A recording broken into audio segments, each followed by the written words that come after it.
take a deep breath. Suck it up, fellas, because you've got 5 minutes, 4 minutes and 8 seconds to do. Don't take a breath. Oh, Shio's gone through. Shio's gone through. The race lead into the chase, and now Boot desperately having to defend. There's contact at the inside of the chase. They're side by side. He's gone through. He knows it's into the lead, but the Ferrari has the racing line and there's no way through. It's all to play for. Australia's international enduro. No way is he going to get through there. He's going to have a look into the elbow. He's had the look. He's made it stick. There's a Porsche leading with 9 minutes on the nose to go. I just had a feeling, even before he moved for it, that he was setting up. But here comes the Aston. That's not done. The Aston gets the toe, goes to the right-hand side. Here comes the traffic. Oh, it was the McLaren, wasn't it, that was in the way, but still, that means that Manny Campbell has to defend into the chase. But I think he's got it done. I think that was the only chance that the Aston had to get it back.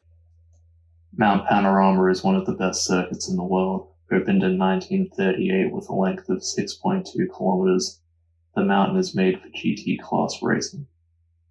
Long straights in every corner type you could think of. The SRO can't get balance of performance wrong at a track like this. Fastest lap was done by Shane van Gisbergen. He did it in a McLaren 650S GT3 in 2016, with a time of 2 minutes 1.5.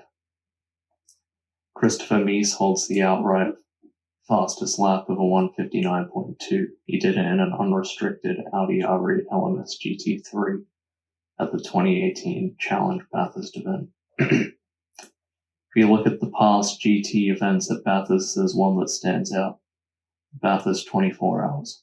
We compare these times to the GT2 lap record done by Garth Tander in 2002. There's a huge difference in lap time. Tander did a 2 minute 14.3 in the Holden Monaro 427C. That's 15 seconds slower than today's GT3 lap times. This year's race will see the return of the Pro class. This will give teams more freedom with what drivers they choose with no driver rating restrictions. While usually meant for all Pro lineups, the defending race winners, Sun Energy One Racing, will be in the Pro class with a bronze-rated driver, the team owner Kenny Hippel. Alongside Kenny in the number 75 Mercedes will be Jules Gounon, having won the 12-hour twice in a row. They'll be joined by the 2018 Blancpain Endurance champion Lucas Stoltz. The Sun Energy One Racing team will be joined in the Pro class by BMW Team WRT, with the headline driver being 9-time MotoGP champion Valentino Rossi in the number 46 car. With the 2020 IGTC champion Augusto Farfus together with the 2020 Le Mans 24-hour GTE Pro winner Maxime Martin joining the 9-time champ. In the 32 WRT car will be last year's DTM champion Sheldon van der Linde and last year's joint GT Europe Sprint champions Dries van Tor and Charles Weerts. In the single 74 Melbourne Performance Center Audi, we see the 2021 Italian GT champion Matteo Drudi partner Christopher Haase and the 2019 Dubai 24-hour winner, and the 2019 GT Masters champion Patrick Niederhauser. Craft Bamboo return after a second place in last year's event, with last year's 12 hours of Sebring GTD Pro winner Nicky Katzberg, the 2021 Daytona 24 hours GTD Pro winner Phil Ellis, and last year's IGTC champion Daniel Juncadella in the 77 Mercedes. The 999 Mamba Mercedes returned with Gruppa M Racing and last weekend's Daytona 24 hours GTD Pro winner Mara Engel. Joining Engel, we see the 2017 Lamborghini Super Trofeo Europe champion Miguel Grenier and the winner of almost everything in GT racing, Raffaele Marcello. The 888 Race Engineering Mercedes returns with the 2021 Super 2 champion Brock Feeney, 2021 DTM champion Maximilian Kurzer, and last year's Supercars champion Shane van Gisbergen. The 912 Manthey Porsche returns with the famous Grillo livery and a stacked factory lineup, with joint 2022 IMSA GTD Pro champions Matt Campbell and Matthew Jaminet, along with the 2018 Porsche Carrera Cup German champion Thomas Preining. Quickly going through the lower classes, we start with the silver class for silver and bronze rated drivers. We see the number 6 Wall Racing Lamborghini with last year's TCR Australia champion Tony Talberto being the pro driver. The number 10 Milan Team IMS Audi with 2017 Bathurst 12-hour Class B winner Dylan O'Keefe. The number 44 Valmont Racing Mercedes with 2021 S5000 champion Aaron Cameron. 47 Superbahn Racing Audi with 2016 Bathurst 12-hour winner Jonathan Webb. Rounding out the silver class, we see the number 101 Volante Rosso Motorsport Mercedes. Without any real pro driver, this team should really be in the AM category, not silver. This year's Bathurst 12-hour doesn't quite have the hype of 2020 or later years, with only 8 cars in the pro class and 26 in the whole field.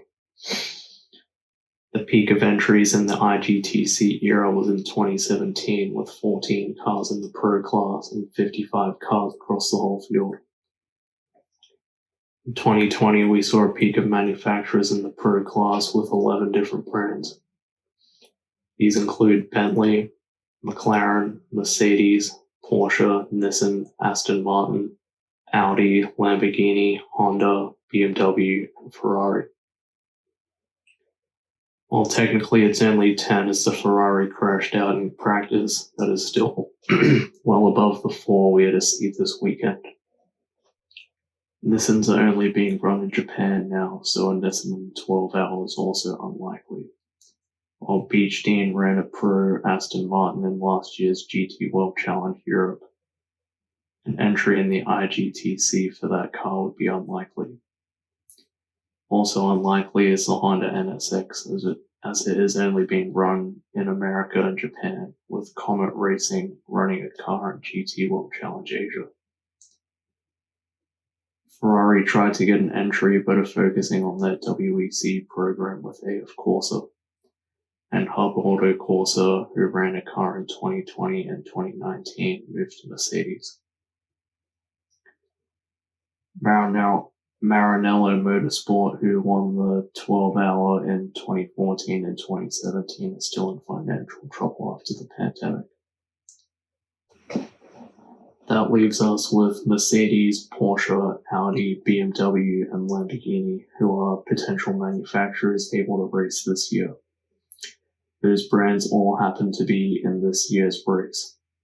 While Ferrari and McLaren could have been entries this year with AF Corsa and Garage 59 respectively, Garage 59 are only starting their pro efforts in GT World Challenge Europe this year, so an entry from them is unlikely. You could say the same for WRT, but they have run at Bathurst before in the pro class, just with a different car. Garage 59 have never run here in the pro class. While Lamborghini aren't running in the pro class, an ML Frey-backed Lamborghini could be on the cards for 2024, though also unlikely.